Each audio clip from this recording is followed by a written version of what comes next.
dans ce nouvel épisode de Cotise et tais-toi ou pas. Je suis Julie Coudrin, spécialiste en protection sociale pour les dirigeants d'entreprise et professions libérales. J'interviens principalement sur les sujets de la prévoyance, la complémentaire santé, la préparation de la retraite ou encore la gestion de patrimoine. Aujourd'hui, on va parler de protection sociale de manière générale, c'est-à-dire comment est-ce que vous êtes protégé en cas d'aléa de la vie et notamment quels sont les organismes qui peuvent vous indemniser en cas d'accident ou de maladie. Le but de ce podcast est de vous donner les clés pour comprendre votre protection sociale. Commençons par la base. En France, même quand on n'a souscrit à aucun contrat, on a quand même un minimum de protection sociale et ce, à plusieurs niveaux. Le premier niveau, c'est la santé. Et l'organisme qui prend en charge une grosse partie de vos frais de santé, eh bien c'est la sécurité sociale. Il faut savoir que quand on n'a pas de complémentaire santé, qu'on appelle aussi la mutuelle, eh bien on a quand même accès à la sécurité sociale. Grâce à la sécurité sociale, on aura notamment un remboursement des actes médicaux et des médicaments d'environ 60 à 70% pour chacun d'entre eux. Certaines pathologies répertoriées dans le registre de la sécurité sociale ont même une prise en charge à 100%. C'est le cas par exemple de certains cancers, à condition d'aller dans un centre de cancérologie agréé. Agréé, ça signifie notamment que les médecins qui exercent dans ce centre ne peuvent pas prendre de dépassement d'honoraires. Ça a deux conséquences. La première, c'est que ces centres ont souvent du mal à recruter. Et la deuxième, c'est que la demande est généralement beaucoup plus forte que leur capacité. C'est ce qui pousse certains patients à aller dans des hôpitaux plus classiques ou dans des cliniques où les tarifs peuvent être très variables. Dans tous les cas, je vous conseille d'avoir au minimum une complémentaire santé, ne serait-ce que pour lisser le risque. C'est-à-dire que vous payez tous les mois en espérant ne jamais l'utiliser. Mais le jour où vous avez un gros pépin de santé, eh bien vous pouvez vous concentrer sur votre guérison plutôt que sur l'aspect financier. Avant de passer à la suite, il faut que je vous parle du partenaire du jour. Et je suis sûre que ça va vous être très utile.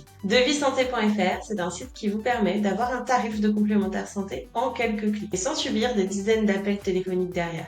Vous savez, le truc un peu chiant où quand vous remplissez un formulaire, ensuite vous êtes harcelé pendant des mois. Et bien là, ce n'est pas le cas. On vous appelle pas, vous remplissez simplement le formulaire avec vos besoins, vous cliquez sur OK, vous avez un tarif. Si ça vous convient, vous souscrivez. Aussi simple que cela. Le deuxième niveau de protection sociale en France, eh bien c'est la prévoyance. On a tous un minimum de prévoyance obligatoire via l'organisme auquel on cotise. Quand on est salarié, on cotise au travers de sa fiche de paye. Quand on est indépendant, on cotise via l'URSSAF, qui est un organisme collecteur. Vous avez ensuite une caisse qui est spécifique à votre activité. Pourquoi je dis organisme collecteur? Eh bien tout simplement parce que vous avez deux types de fonctionnement. Le premier, c'est celui de la sécurité sociale, où vos cotisations vont dans le même organisme que celui qui paiera en cas de prestation. C'est-à-dire que vous payez tous les mois à la sécurité sociale et en cas d'arrêt de travail, par exemple, eh bien vos indemnités journalières seront versées par ce même organisme. L'URSSAF, lui, va collecter puis dispatcher vos cotisations aux bons organismes, comme la SSI, la CNAVPL, la Carpinco, la CRCDSF et j'en passe. Souvent, les personnes que je reçois en rendez-vous savent ce qu'elles payent à l'URSSAF, mais ne savent pas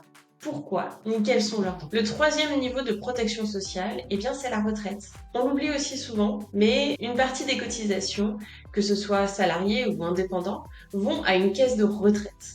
Cette caisse de retraite, eh bien souvent c'est la même que la prévoyance, parfois elle est différente, mais elle a toujours le même système, c'est-à-dire une retraite de base et une retraite complémentaire. La retraite de base, c'est celle qui prend en compte vos 25 meilleures années de revenus. Et la retraite complémentaire, c'est celle qui est calculée en points. Les points, vous les cumulez tout au long de votre carrière et à la fin de celle-ci, ils se transforment en euros. C'est un système très complexe et il est très difficile pour une personne non avertie de calculer ses droits à la retraite. C'est pour cela qu'il est très important de vous faire accompagner. Voilà pour les 3 niveaux de protection sociale. Dites-moi en commentaire si vous avez appris des choses ou s'il y a des sujets que vous souhaitez que je développe. Ce sera avec grand plaisir.